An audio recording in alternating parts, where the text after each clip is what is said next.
రాజధానికు దారి సుఖంతం.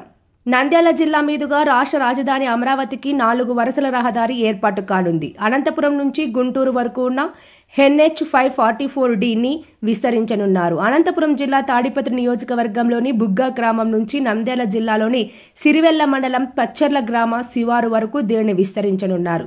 కొలిమిగుండ్ల మండల శివారు ప్రాంతం నుంచి బుగ్గా 1/2 కిలోమీటర్ దూరంలో ఉంది. అక్కడి నుంచి ఈ మార్గాన్ని 105 కిలోమీటర్ల మేర 4 వరుసల రహదారిగా నిర్మించనున్నారు. కొలిమిగుండ్ల, ఆవుకు, బనగానపల్లి, గోస్పాడు మండలాల మీదుగా వెళ్తే ఈ 4 వరుసల రహదారి మహానంది మండలం గాజులపల్లె దగ్గర నంద్యాల ఒంగోలు రాష్ట్ర రహదారిలో కలవనుంది.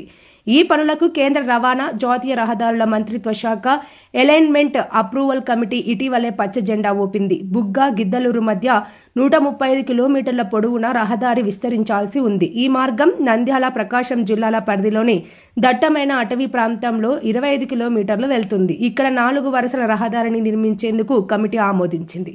అటవీ ప్రాంతంలో పనులు చేపట్టేందుకు అవసరమైన వివిధ అనుమతులు ఇవ్వాలని రాష్ట్ర ప్రభుత్వం ప్రత్యేకంగా కోరింది. ఒకవేళ అనుమతులు రాకపోతే 25 కిలోమీటర్ల మేర 2 వరుసల రహదారి నిర్మించాలని కమిటీ సూచించింది. అనుమతులు వస్తే మాత్రం 4 వరుసల రహదారి నిర్మిస్తారు.